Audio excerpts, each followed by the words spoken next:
এই যে দেখেন মোবাইল, এই যে দেখেন ক্যামেরা, সোশ্যাল মিডিয়ার মাধ্যমে একজন ভদ্রলোককে কলঙ্ক দেয়, লাগাইয়া কালা করে দেয়। আছে না নাই? মিথ্যার মাধ্যমে। কিসের মাধ্যমে? মিথ্যার মাধ্যমে।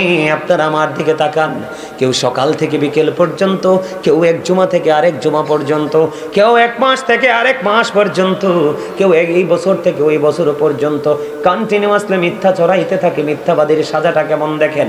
আমার দিকে তাকান, খেয়াল করেন। আমার নবীজি একদিন কি করলেন? সাহাবীদেরকে বললেন, বুখারীতে এসেছে হাদিসটা, সাহাবীরা রে, তোমাদের মধ্যে এমন কি কেউ আছো রে স্বপ্ন দেখেছো? সাহাবীরা বললেন, না গো না নবী, আমরা কোনো স্বপ্ন দেখিনি। এবার আমার নবী বললেন, আমি একটা স্বপ্ন দেখেছি, তোমরা শুনবে কি? ইয়া রাসূলুল্লাহ, শুনবো গো।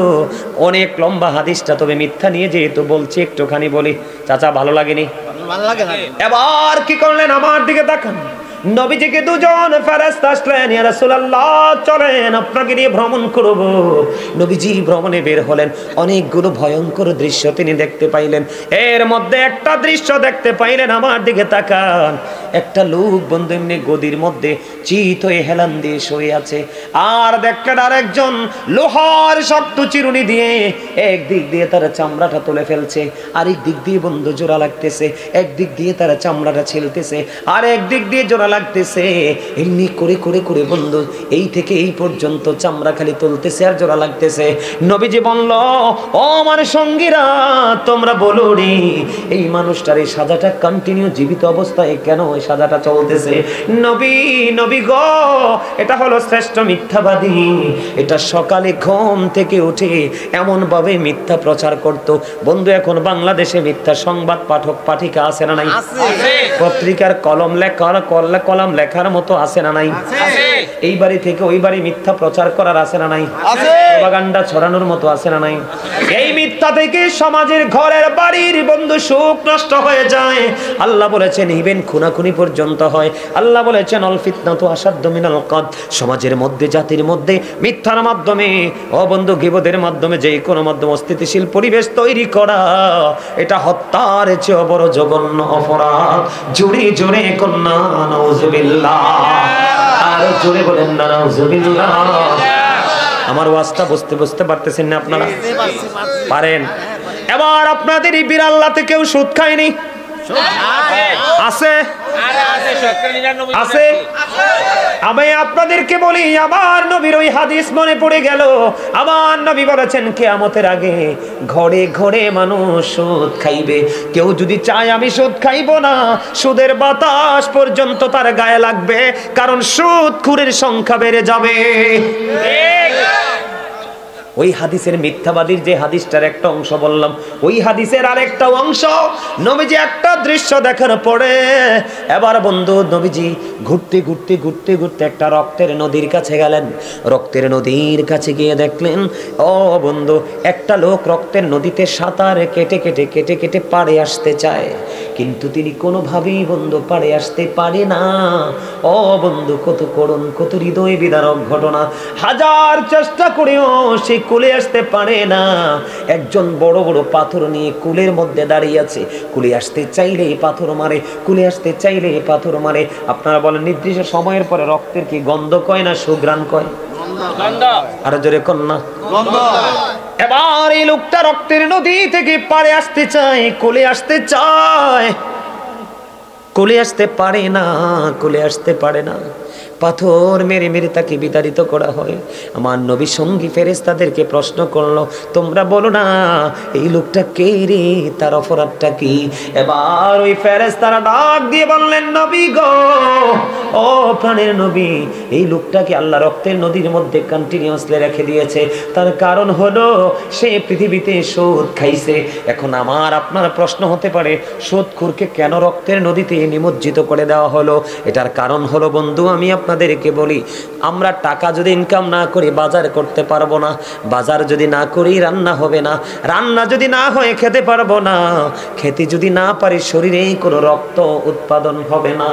আপনাদেরকে বোঝাই, টাকা যদি হারাম হয় আপনার বডির রক্তটাও বন্ধু হারাম। আপনি তো সুদ খাইলেন না, অসহায় দুস্থ গরিব মানুষের রক্তগুলো আপনি চষে নিয়ে আসলেন। আপনি এই সুদের টাকার সঙ্গে কত মা হার্ট অ্যাটাক করে মারা যায়, এই সুদখোরের তাণ্ডবে কত বাবা বন্ধু বাড়ি ছাড়া হয়ে যায় রে, ভিটে ছাড়া হয়ে যায়। এদিক দিয়ে গরিবের শরীর শুকায় টেনশনে, খাবারের অভাবে, টাকার শোকে, আর সুদখোর শুধু মোটা হতে থাকে রে। এই মোটা শরীর সুদখোরের জন্য সবচেয়ে বড় অভিশাপ। জোরে কন নাউজুবিল্লাহ। শুধু এখানেই ক্ষান্ত নয়, আমার কথা আপনারা কি রাগ হন? যদি কেউ সুদ খেয়েও থাকেন আজকের পরে ছেড়ে দিবেন, আমি অনুরোধ করে যাব। বন্ধু আমার নবীজি মেরাজে গেলেন, এটা মেরাজের চাঁদ। নবীজি যখন মেরাজে গেলেন, যাওয়ার পরে এদিক তাকান, এক একটা মানুষের পেট এক একটা ঘরের মতো বড় বড়।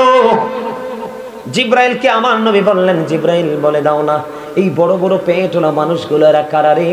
এবার জিব্রাইল ডেকে ডেকে বলেন, ইয়া রাসূলুল্লাহ, ইয়া হাবিবাল্লাহ, নবী গো, এরা দুনিয়ার সুদখোর। আমার নবী একটা ডাক দিয়ে বললেন, জিব্রাইল, আমি নবী তার ওই পেটটার দিকে নজর দিয়ে চাইয়া দেখলাম রে, তার পেটটার মধ্যে শুধু সাপ আর বিচ্ছু দেখা যায়। জোরে জোরে কন্যা নাউজুবিল্লাহ, আর জোরে বলেন না নাউজুবিল্লাহ। এই দোষগুলো আমাদের মধ্যে আছে না নাই? কেউ যদি 10 টাকা দিয়া জামা বানায়, কয় টাকা? 10 টাকা দিয়া যদি একটা জামা কিনে বন্ধু, 9টা টাকা হালাল, 1টা টাকা সুদের। নবী কইছে এই জামা পরে কিয়ামত পর্যন্ত নামাজ পড়তে পারবা, নামাজ আল্লাহ পর্যন্ত পৌঁছাবে না। কারণ আমার নবীজি বলেছেন, লা তুকবালু সালাতুম বিগাইরি তুহুর ওয়ালা সাদাকাতুম মিন গলল। আমার নবীজি বলেছেন, পবিত্রতা ছাড়া ইবাদত কবুল হয় না, হালাল টাকা ছাড়া দানও আমার আল্লাহ কবুল করে না। ঠিক যাবেন কই? নবীজি বলেছেন, যিনি সুদ খায়, যিনি সুদ দেয়, যিনি সুদের সহযোগিতা করে, যিনি সুদের স্ট্যাম্প লেখে, যিনি সুদের টাকা কালেক্ট করে, যিনি বন্ধু সুদের টাকা বিনিয়োগ করে, আমার নবী বললেন সব শ্রেণীর মানুষের সাজা এক হবে, 19-20 করা হবে না। হুজুর কেন গো? মানুষ অপরাধ করে যদি প্রশ্রয় না পায়, অপরাধ করে না। আল্লাহর হাবিব বলে দিয়েছেন, আমার দিকে তাকান, আপনার আমার প্রাণের নবী সরকার মদিনা, তিনি বলে দিয়েছেন, তুমি জানো একজন মানুষ জালেম, একজন মানুষ সুদখোর, একজন মানুষ মানুষের উপর অত্যাচার করে, মানুষের হক নষ্ট করে, কিন্তু এটা দেখার পরেও সে তোমাকে মাঝে মাঝে বাজার করে দেয়, 500 টাকা হাওলাত দেবা এমনি দিয়ে দেয়। নবীজি বলেছেন, অপরাধী জানার পরেও তুমি তাকে সমর্থন করে তুমি তার থেকে সুবিধা নিয়েছো। তুমি সুবিধা নিতে দেরি রে, তুমি মুসলমান থেকে খারিজ হইতে দেরি হও না। আওয়াজ তোলে কন্যা নাউজুবিল্লাহ। সুদ খাইবেন নি, গীবত করবেন নি, মিথ্যা কথা বলবেন নি, অন্যায়গুলো আমাদের মধ্যে আছে না নাই? আরো জোরে বলেন, আছে না নাই? আপনাদের বিরাট একটা হাদিস বলে শেষ করে দিই। এটা শীতের দিন চলতেছে না? কথা বলেন, শীতের দিন চলতেছে না? মজার একটা হাদিস, হযরতে আবু যর রাদিয়াল্লাহু তাআলা আনহু থেকে হাদিস বর্ণিত। নবীজি শীতের দিনে বের হলেন, বের হয়ে দেখলেন গাছের পাতাগুলো বিরামহীন ভাবে ঝরছে। নবীজি গাছের ঢাল ধরলেন, ধরার পরে ডাক দিলেন, রে আবু যর। আবু যর উত্তর দিলেন, লাব্বাইকা ইয়া রাসূলুল্লাহ, আমি হাজির। এবার আবার নবী বললেন, ও বীর আল্লাহর যুবক, হৃদয় খুলে শোনো। আমার নবী বললেন, রে আবু যর, তুমি চাইয়া দেখো শীতের কারণে গাছের পাতাগুলো যেমনি বিরামহীন ভাবে ঝরে ঝরে পড়ে রে, ঠিক তেমনি ভাবে আল্লাহর বান্দাগুলো একাগ্রচিত্তে প্রেমে পড়ে যখন নামাজের মাধ্যমে আল্লাহর কুদরতি কদমে সেজদা দিবে রে, ঠিক তেমনি ভাবে তার সমস্ত জীবনের গুনাহগুলি ঝরে পড়ে যাবে। জয় কন্যা সুবহানাল্লাহ। আল্লাহ আমাদের সবাইকে 5 ওয়াক্ত নামাজ পড়ার তৌফিক দান করো, হালাল পথে রোজগার করার তৌফিক দান করো, সুদ থেকে, ঘুষ থেকে, গীবত থেকে, মিথ্যা থেকে আল্লাহ রাব্বুল আলামিন আমাদেরকে পরিপূর্ণভাবে বেঁচে থাকার তৌফিক দান করো সকলকে। আমিন। সম্মানিত উপস্থিতি, আমার আলোচনায় কি কষ্ট পাইছেন আপনারা? কষ্ট পাইছে? জি, আমি হেডমাস্টার, আমি 69 বিএসসি পাস করছি ইংলিশ মিডিয়াম। আলহামদুলিল্লাহ, আমি খুব ভালো পারি। আলহামদুলিল্লাহ। আমার যে একটা ঘোষণা আছে। আচ্ছা, আমার এইখানে যে উনি আমার আচ্ছা মেম্বার। আচ্ছা আচ্ছা, ঘোষণা দিবেন? আমি না একটু কথা বলবো। তাহলে মোনাজাতের আগে দেন, সবচেয়ে সুন্দর। আগে যেহেতু দিতেছি, হ্যাঁ, না না, একটু মোনাজাতের আগে দিয়ে আমি সময় দিব আপনাকে। মোনাজাত আগে। হ্যাঁ হ্যাঁ, মোনাজাতের আগে সবচেয়ে বেটার, আমি আপনাকে দিব। আপনার তো কথা অবশ্যই বলতে হবে, আপনাদের মতো অনারেবল পার্সনগুলো আছেন বলেই কিন্তু আজকের ছেলেরা উৎসাহ পাচ্ছে, নাহলে তো পাইতো না। তো আমি দিব, আপনাকে দিব। এটা তো সিস্টেম প্রোগ্রামের, যিনি সভাপতি সমাপনী বক্তব্য দিতে হয়। আমি আপনাদেরকে কিন্তু কাউকে মেন করে কথাগুলো বলিনি, বাস্তবতাটা তুলে ধরেছি। আমার নবী কিন্তু বাস্তবতাকে তুলে ধরার কথা বলেছেন এবং নবীও বাস্তবতাকে কি করেছেন, প্রাধান্য দিয়েছে। যেমন আমি যদি আপনাকে একটা এক্সাম্পল দেই বাস্তবতা নিয়ে, এদিকে তাকান। নবীজির কাছে একদিন এক ইহুদি আসলেন দিন সম্পর্কে জানার জন্য। খেয়াল করেন বাস্তবতাকে আমরা কিভাবে মূল্যায়ন করব। নবীজির কাছে যখন একজন ইহুদি আসলো, কিসের জন্য? দিনের সম্পর্কে শিক্ষা নেওয়ার জন্য। কিন্তু তিনি যখন নবীজির মজলিসে বসলো তখন তিনি ওটটাকে ছেড়ে বসেছে। কি করে বসেছে? ওটটাকে ছেড়ে বসেছে। মরুচারীদের জন্য কিন্তু ওট ছিল একটা ইম্পর্টেন্ট একটা সম্পদ। এদিক তাকান তো, নবীজি দেখলেন নবীজি যখন কথা বলতেছে তখন ওই ইহুদি একবার আমার নবীজির দিকে তাকায়, আরেকবার তার ছাড়া ওটটার দিকে তাকায়, একবার নবীজির দিকে তাকায়, একবার ছাড়া ওটটার দিকে তাকায়। তখন নবীজি খেয়াল করেছেন তার বাস্তবতাকে মূল্যায়ন করতে হবে, কারণ তার আমার কথার চাইতে বাস্তব কথা হলো তার সম্পদের প্রতি কি টান বেশি। তো এই ক্ষেত্রে নবীজি বলেছেন তুমি তোমার ওটটাকে বেঁধে আসো। আল্লাহু আকবার বলেন না? কি করে আসো? তুমি তোমার ওটটাকে বেঁধে আসো। নবীজি বুঝিয়ে দিয়েছেন তুমি দিন সম্পর্কে ইনস্ট্রাকশন নিবে, ঠিক আছে, কিন্তু বাস্তব কথা হলো তোমার সম্পদকেও রক্ষা করতে হবে। নবীজির শিক্ষা। সম্মানিত উপস্থিতি, ভুলে গেলে চলবে না। আপনার আমার নবী সকল নবী রাসূলের মধ্যে কি all the best of all the great religious personalities of all prophet, Muhammad Rasulullah sallallahu alaihi wasallam was the most successful. পৃথিবীতে যত নবী রাসূল এসেছে সকল নবী রাসূলের মধ্যে আপনার আমার নবী রাজনীতি থেকে ইমামতি প্রত্যেকটা সেক্টরে 100% সফল, মোস্ট সাকসেসফুল, সবচেয়ে সফল। সুবহানাল্লাহ, সুবহানাল্লাহ বলে না কেন? আমেরিকার গবেষক, এদিক তাকাও, এই টুপি ছাড়া দুটোটার চাদর আছে। শেষ ভালো যার, শেষ ভালো যার।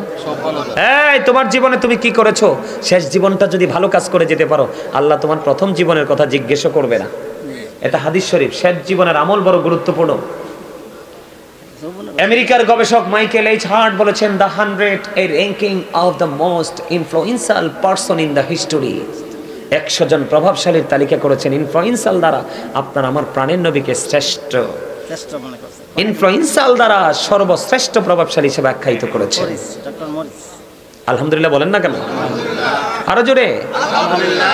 খেয়াল করতে হবে Allah of the first failure is the lord of all, রাব্বুল আলামিন। মুহাম্মদ রাসূলুল্লাহ সাল্লাল্লাহু আলাইহি ওয়াসাল্লাম is the blessing for the world, রাহমাতাল লিল আলামিন। কি চমৎকার না? There is no God but Allah. সে আল্লাহ ব্যতীত কোনো উপাস্য নেই, কোনো ইলাহ নেই। মুহাম্মদ রাসূলুল্লাহ সাল্লাল্লাহু আলাইহি ওয়াসাল্লাম ইজ দ্য মেসেঞ্জার অফ আল্লাহ। আওয়াজ তুলে বলেন না আল্লাহু আকবার। আপনি যদি আল্লাহকে পেতে চান, আল্লাহকে রাজি করতে চান, মদিনা আল্লাহকে ফলো করতে হবে। কেন জানেন? আল্লাহ বলেছেন সে বলুন ইফ ইউ ডু লাভ আল্লাহ, যদি তোমরা আল্লাহকে ভালোবেসে থাকো, ফলো মি মুহাম্মদ সাল্লাল্লাহু আলাইহি ওয়াসাল্লাম, মুহাম্মদ সাল্লাল্লাহু আলাইহি সাল্লামের অনুগত হয়ে যাও, আল্লাহ উইল লাভ ইউ, আল্লাহ তোমাদেরকে ভালোবাসবে, এন্ড ফরগিভ ইউর সিনস, আল্লাহ তোমার সমস্ত জীবনের গুনাহগুলি maaf করে দিবে। I have been ordered to fight against people until they testify that there is no God but Allah and that Muhammad Rasulullah sallallahu alaihi wasallam is the messenger of Allah. আওয়াজ তুলে বলেন না আল্লাহু আকবার। এটা কিন্তু বুখারী এবং মুসলিম শরীফের হাদিস। সম্মানিত উপস্থিতি, আপনাকে কি করতে হবে? উপদেষ্টা হিসেবে রাসূলকে নিতে হবে। আর রাসূলকে যদি পাইতে চান, রাসূল ওয়ালা আলেমদের সাথে আপনার প্রেমের ডুরি লাগাইতে হবে, তাহলে আপনার দুনিয়া এবং আখিরাত, প্রেজেন্ট এন্ড ফিউচার দুটোকে আপনি ব্রাইটনেস করতে পারবেন। ঠিক কিনা? আমরা আমাদের বর্তমান এবং ভবিষ্যৎকে নিয়ামতে পরিপূর্ণ করতে চাই কি চাই না? আল্লাহ আমাদের সবাইকে কবুল করে নিক, সকলে বলুন আমিন। এখন আমি ছোট্ট করে একটু জিকির করব, নবীজিকে একটু সালাম দিব, দেওয়ার পরে বসবো, বসার পরে স্যার আজকের মাহফিলের সভাপতি সাহেব সমাপনী বক্তব্য দিবেন, তারপরে দোয়ার মাধ্যমে আমরা সবাই বিদায় হব। আপনাদের কি তাবারুক আছে? আচ্ছা, তাবারুক আসেনি সেটা বলেন, আমাকে আপনি উপদেশ দিতে হবে না। আছে? সম্মানিত উপস্থিতি, এদিক তাকান। এই আপনারা কমিটির লোক সবাই ওঠেন, আপনারা এনে বসা থাকা লাগবে না, ওঠেন। এই সব টিয়া কালার পাঞ্জাবি সব ওঠেন, এই টিয়া কালার সব ওঠেন। আল্লাহর যুবকেরা মা বাবারে কষ্ট দেয়নি, মা বাবারে কষ্ট দেয়? আছে আছে আছে, হয়তো কম, হয়তো বা নাও থাকতে পারে। আপনাদের বিরাল্লার মানুষ আসেনি, ছেলেরা মা বাবাকে কষ্ট দেয়।